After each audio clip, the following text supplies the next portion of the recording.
आप यदि दुखी हैं तो वह आपके ही कर्मों का दंड है।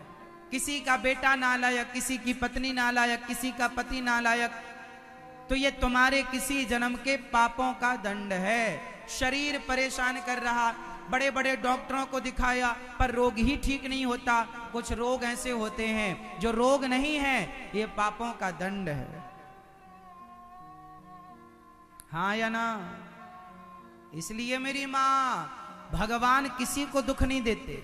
आप जैसा करते हैं वैसा आप भरते हैं। आपने अच्छा किया तो आपके साथ अच्छा होगा, आपने बुरा किया। भगवान, अच्छा बताओ, आपकी किस्मत कौन बनाता है? आपका भाग्य कौन बनाता है? जोर से, मैया। ओ मेरी माँ, जा रही हो मेरी माँ? अरे टाटा तो कर लो मेरी प्यारी मैया, टाटा। लो, मैया देख ही नहीं रही है, हम नहीं देखेंगे। चलो, गुस्से में जा रही है मैया। सुनो, कोई व्यक्ति कहे कि हमारी किस्मत भगवान बनाते हैं। आपकी किस्मत किसने बनाई मेरी मां? हम सबकी किस्मत भगवान नहीं बनाते, हम सबकी किस्मत हम लोग खुद बनाते हैं।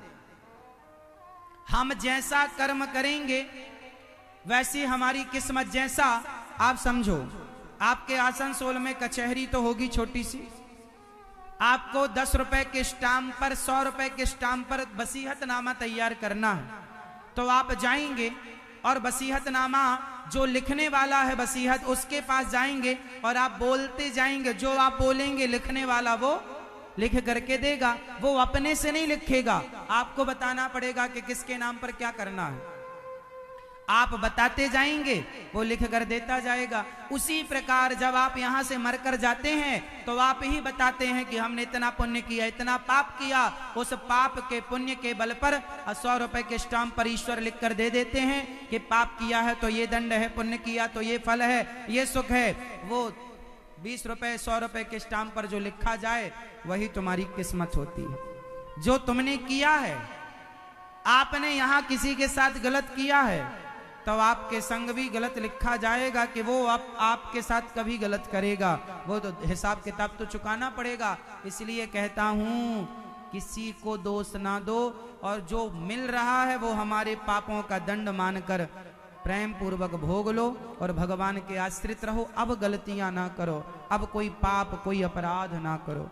कुंती बुआ ने भगवान से दुख मांगा, भगवान ने दुख क्या दिया? अपने आप को दे डाला। फिर भीष्म पितामह की भगवान ने खबर ली और भीष्म पितामह बाणों की सैया पर लेटे, उनकी सदगति हुई। फिर पितामह भीष्म की सदगति, भगवान द्वारिका गए, परीक्षित का जन्म हुआ और भगवान लीला पूरी करके जब गए तो 5 पांडव स्वर्गारोहण के लिए निकल पड़े। माता कुंती ने प्राण त्याग दिए। कलयुग के पहले राजा बने परीक्षित। एक बार राजा परीक्षित अपने नगर का भ्रमण करने निकले कि मैं जाकर देखूं मेरे नगर में कितना अच्छा हो रहा है और कितना बुरा हो रहा है। जब जाकर नगर का भ्रमण किया तो उन्होंने देखा एक काला सा आदमी एक गाय और एक बछड़े को मार रहा था। परीक्षित ने कहा, तुम गाय को क्यों मारते हो? बोले, जहां ये गाय रहती है हमें रहने ही नहीं देती। जहां तुम कौन हो? बोले, मेरा नाम कलयुग है। वो काला सा आदमी कौन था मेरी माँ? जोर से, पीछे वाली मैया, कौन था? कलयुग। राजा परीक्षित ने कहा, मेरी नजरों से तुरंत चला जा कलयुग, तू यहां नजर मत आना, चला जा यहां से। कलयुग बोला, महाराज कहां जाऊं? जहां जाता हूं आपका राज्य है, सत्ता है आपकी, मैं बहुत बुरा हूं। अच्छा बताओ, कलयुग बुरा है कि अच्छा है? जोर से, थोड़ा और जोर लगा के। कलयुग बुरा है कि अच्छा? कलयुग बुरा है कि अच्छा? हाँ, कलयुग सबसे अच्छा युग है। कलयुग इसलिए अच्छा है कि कलयुग में केवल भगवान का नाम कोई ले तो भवसागर से पार हो सकता है। सतयुग त्रेता द्वापर में कृते अध्यायते विष्णुम त्रेतायाम यजतो मखई द्वापरे परिचर्यायाम कलौ केशव कीर्तनात्। सतयुग त्रेता द्वापर में जो गति जप तप यज्ञ करने से मिलती थी, कलयुग में वही सदगति केवल भगवान नाम का आश्रय लेने मात्र से मिल जाती है। इसलिए काम करते रहो और नाम। वैसे हमने बंगाल में यहाँ आसनसोल की माताओं को देखा है, यहाँ हमारी माताएं अधिक झोली माला लेकर भगवान नाम का जाप करती रहती हैं। ये अच्छे संस्कार हैं आप लोगों के। कलयुग की अच्छाई को देखकर राजा परीक्षित ने कलयुग को रहने के 4 कमरे बनवाए। अब ये बात ध्यान से सुनिएगा सब लोग, बहुत सावधानी से, सावधान। जो उठ रहे हैं, बैठ रहे हैं, यहां वहां ताक झांक कर रहे हैं, बहुत ध्यान से सुनेंगे। कलयुग को रहने के लिए परीक्षित ने कितने कमरे बनवाए? 4। द्यूतम पानम स्त्रिय सूना यत्रा धर्मश् चतुर्विधा। कलयुग 4 जगह रहता है। अच्छा बताओ, आसनसोल में कलयुग रहता है कि नहीं? मैया, आसनसोल में कलयुग है? कलयुग कहां कहां है? पहले ध्यान से सुनिएगा सब लोग, सावधान होकर। कलयुग कहां रहता है? द्यूतम, जहां पर जुआ होता है वहां क्या होता है? जोर से। जहां जुआ होगा वहां कलयुग। जहां कलयुग, कलयुग का मतलब है कली, इसे कहते कली युग। कली मतलब कलह, जो कलह कराए, कलह मीन्स झगड़ा, वो तो कलयुग है। जहां जुआ होता है वहां कलह जरूर होता है। तो जुआ खेला कौरवों ने, सर्वनाश हो गया। कलयुग का पहला स्थान जुआ, इसलिए जुआ ना खेलना, अपने बच्चों को जुआ से बचाए रखना। आजकल बच्चे क्रिकेट में जुआ खेल लेते हैं, आजकल मोबाइल पर ऐप आ गए हैं जुआ वाले, वो घर बैठे जुआ खेल रहे हैं। तो ये सारी बुराइयों से बच्चों को बचाए रखिएगा। कलयुग का पहला ठिकाना है द्यूतम, जुआ। दूसरा ठिकाना पानम। आपके आसनसोल में जुआ खेलते हैं कि नहीं लोग? बोलो हाँ या ना। तो कलयुग का स्थान है आपके यहाँ जुआ। कौन लोग ज्यादा खेलते हैं जुआ? बूढ़े लोग कि जवान लोग? अच्छा, जवान लोग ज्यादा, बच्चे लोग जुआ ज्यादा खेलते हैं कि बूढ़े लोग? जोर से। कौन? बूढ़े लोग। एक्सपायरी डेट वाले ज्यादा खेलते हैं। अब और कोई काम तो रहा नहीं। जुआ खेलोगे सर्वनाश हो जाएगा, कौरवों का हुआ। यदि खेलोगे तो आपका नंबर है।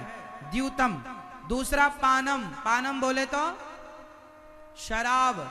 जो शराब पिएगा उसकी भी लुटिया डूब जाएगी। शराब। आप में से कितने लोग शराब पीते हैं? पीते हैं तो हाथ उठाओ। कोई नहीं पीता?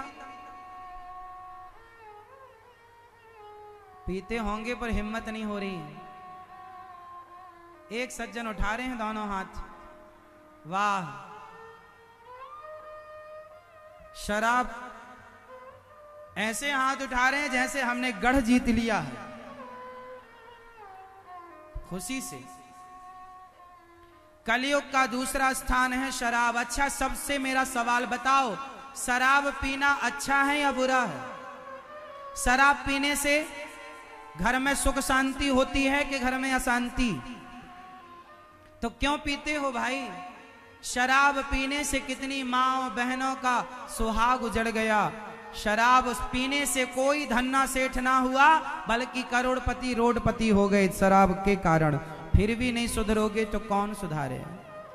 शराब पीने से नाश होता है। शराब ना पिया करो। एक सज्जन मेरे पास आए, बोले महाराज जी आप भी पियो। अभी निकाली अंगूर की गरम गरम ताजी ताजी। मैंने कहा भाई कौन सी वाली है तेरी? बोला अंगूर की। मैंने कहा तेरी वाली कितने घंटे चढ़ती है? बोला 12 घंटे। हमने कहा हमारी वाली पी ले, एक बार पिएगा सारी जिंदगी उतारी नहीं उतरेगी। बोले कौन सी है? हमने कहा जाम पर जाम पीने से क्या फायदा, रात बीती उतर जाएगी। हरिनाम का जाम पी ले बंदे, तेरी जिंदगी सुधर जाएगी। पीना है तो राम नाम का प्याला पी लो। शराब पीने से लाभ नहीं है मेरी माँ। समझाओ अपने नौजवान बच्चों को और अपने पतियों को, शराब ना पिया करें। आप लोगों के पति शराब तो नहीं पीते? अच्छा, बंगाल में शराब ज्यादा पीते हैं लोग कि कम? हाँ, ज्यादा। शराब ना पीना साहब। शराब पीने वाला किसका नुकसान करता है? अच्छा, शराब आप पीते हैं, इसमें किसका नुकसान है? खुद का। किसी का क्या बिगड़ता है? अरे लोग तो चाहते हैं, कुछ लोग तो फ्री में शराब पिलाते हैं, इसलिए कि तुम्हारा शराब पीने का आदत हो जाएगी तो तुम अपनी तरक्की ना कर पाओगे, काम ना कर पाओ। शराब पीने में लगे रहोगे तो आपका भविष्य बर्बाद हो जाएगा। कुछ लोग आपके भविष्य को बिगाड़ने के कारण वो आपको शराब पिलाते हैं। आज समाज में कुछ लोग कहते हैं कि महाराज जी हम कभी कभी अपने दोस्तों के साथ पी लेते हैं, रोज नहीं पीते, कभी कभी दोस्ती यारी में पी लेते हैं। आप शराब पीते हो साहब?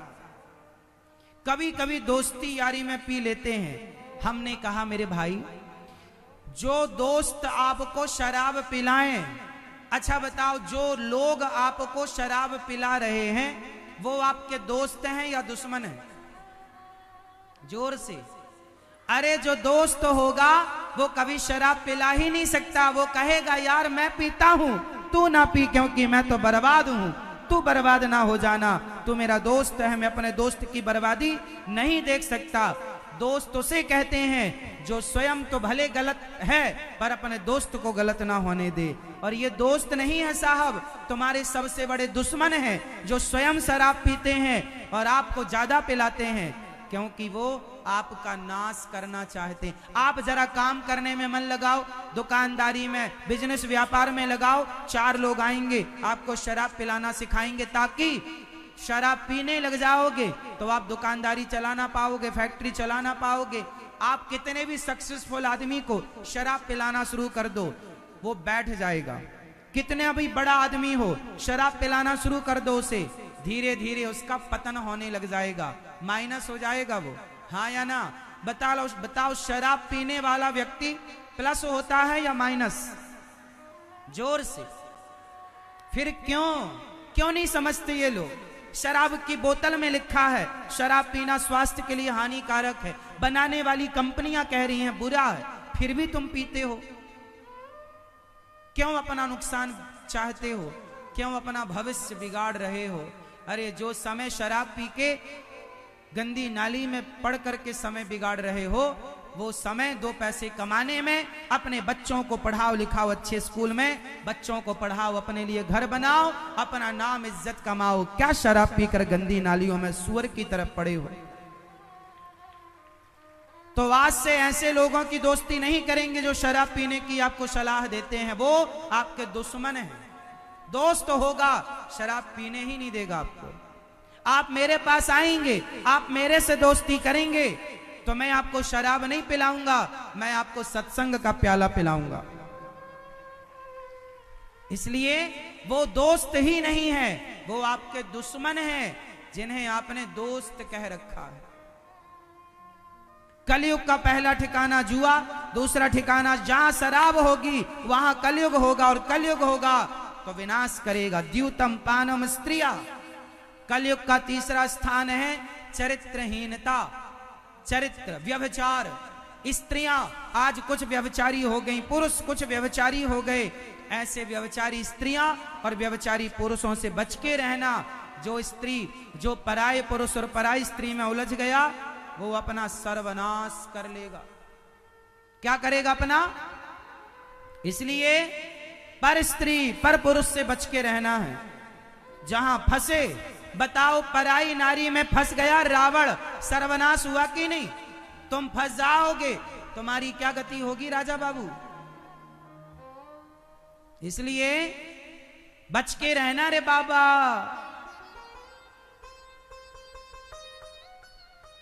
और कलयुग का चौथा स्थान है मांस। मांस। आप में से कितने लोग मांस खाते हैं? अंडा, मुर्गी, मछली, बकरा, बकरी, कितने लोग खाते हैं मांस? जो खाते हैं वो हाथ उठा सकते हैं।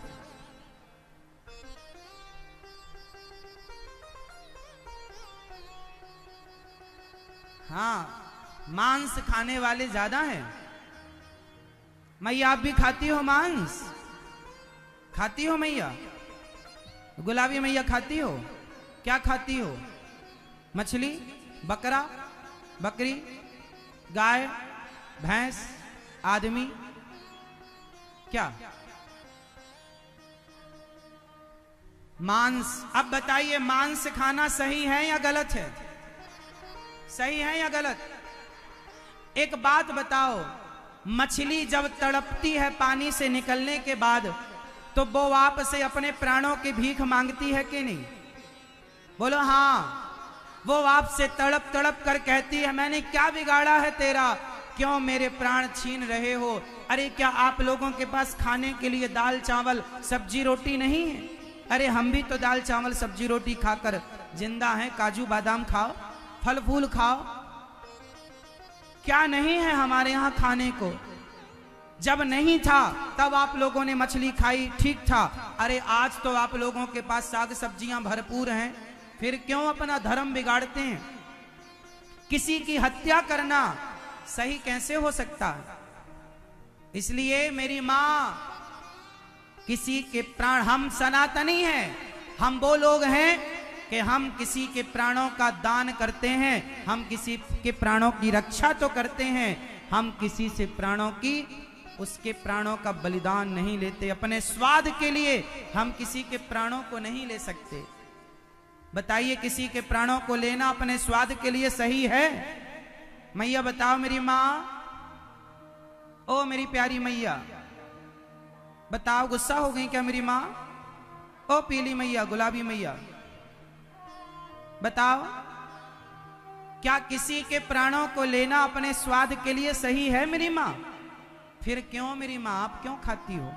आप तो स्त्री हो, आपके अंदर तो दया है।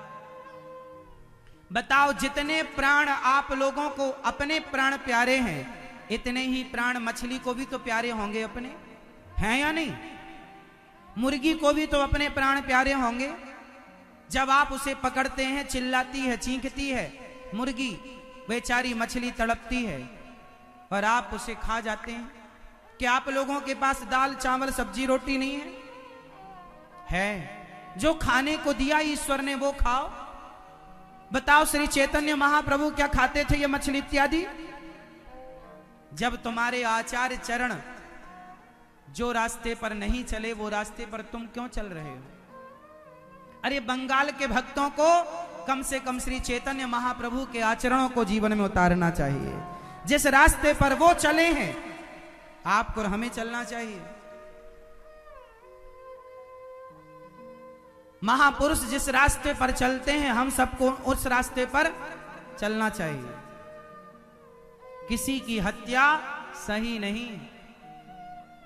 एक सज्जन बोले महाराज जी, मछली में प्रोटीन होता है, इसलिए अंडे में प्रोटीन होता है इसलिए खाते हैं। अरे भाई, प्रोटीन तो दूध में भी, प्रोटीन तो दालों में भी होता है। दाल खाइए, सब्जियां खाइए, सोयाबीन की बड़ी होती है, सोयाबीन की दाल होती है, सोयाबीन खाओ, उसमें भी प्रॉपर आपको प्रोटीन मिल जाएगा। सब चीजें सब जगह हैं, पेट ही तो भरना है। पाप करके पेट क्यों भरा जाए?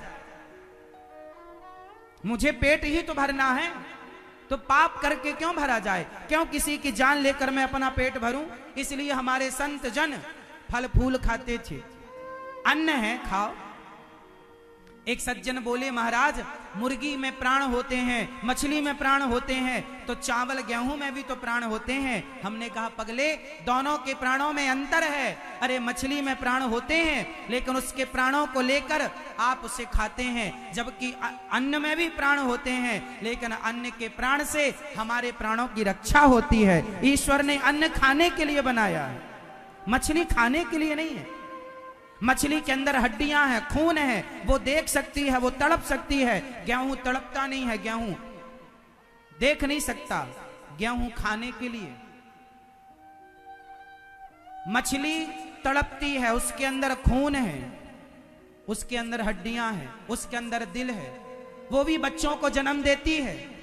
वो भी बच्चों से लाड़ प्यार करती है जैसे आप करते हैं, जबकि अन्न का दाना, उसकी आंखें नहीं है, उसके वो प्राण हैं अन्न में भी, लेकिन उसके प्राणों से इन प्राणों की रक्षा होती है।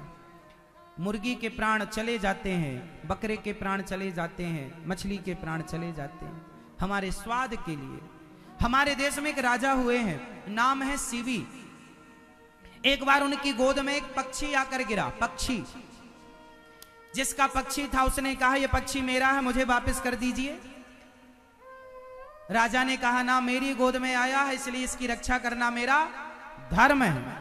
राजा ने कहा मैं इसकी रक्षा करूंगा, ठीक है, इसके बदले में तुम्हें मांस दूंगा। अपना एक तराजू में पक्षी को रखा गया, कबूतर को दूसरे पलड़े पर राजा ने अपनी जांघ का मांस काट के रखा, फिर भी पक्षी का वजन ज्यादा। दूसरी जांघ का मांस रखा, फिर भी पक्षी का वजन ज्यादा। अंत में राजा ने पांव काटे, दोनों पांव काट दिए। अंत में सिर काटना चाहा तो पक्षी से भगवान प्रकट हो गए, राजन मैं तो तेरी परीक्षा लेकर देख रहा था कि तू अपने जीव मात्र से कितना प्रेम करता है।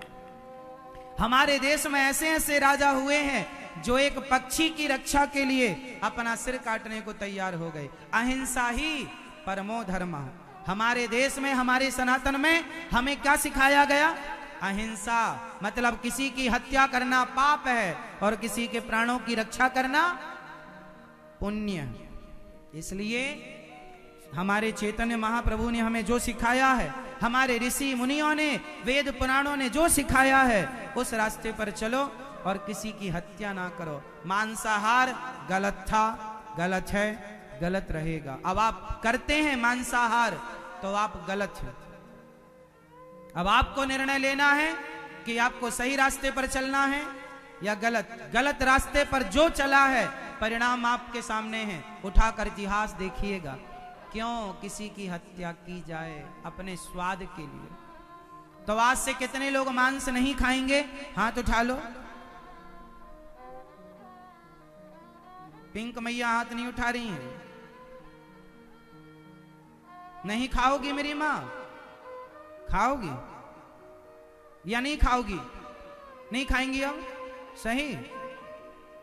बच्चों को भी समझाना। अच्छा ये बताओ, आप लोग दाल रोटी से पेट भर सकते हैं कि नहीं? साग सब्जी से पेट भर सकते हैं? मछली खाना जरूरी। यदि आप लोग मछली नहीं खाएंगे तो क्या मर जाएंगे? कोई नहीं मरेगा। और मछली और महंगी पड़ती है, खर्चीली है, हत्या भी लगती है, पाप भी लगता है, खर्चा। दाल सब्जी में कम पैसा लगता है, 2 पैसे बचेंगे, अपने लिए घर बनाओ, बच्चों को अच्छे स्कूल में पढ़ाओ। मैंने सुना 1500 की भी मछली आती है, 1000 रुपए की भी मछली आती है किलो में, 500 की भी आती है। इतना महंगा क्या खाना? अरे दाल चावल सब्जी रोटी खाओ मस्त। ठाकुर जी को भोग लगा के तुम ही निवेदित भोजन करें, भगवान जी को भोग लगा फिर खाओ। बोलिए भक्त वत्सल भगवान की। राजा परीक्षित ने 5वां स्थान दिया। गोल्ड, जो बेईमानी का धन है उसमें कलयुग बैठता है, और जो ईमानदारी मेहनत का धन है उसमें भगवान श्री कृष्ण का वास है। इसलिए मेहनत का पैसा कमाओ, ईमानदारी का। बेईमानी के 56 भोग नहीं, ईमानदारी की 2 रोटियां बहुत।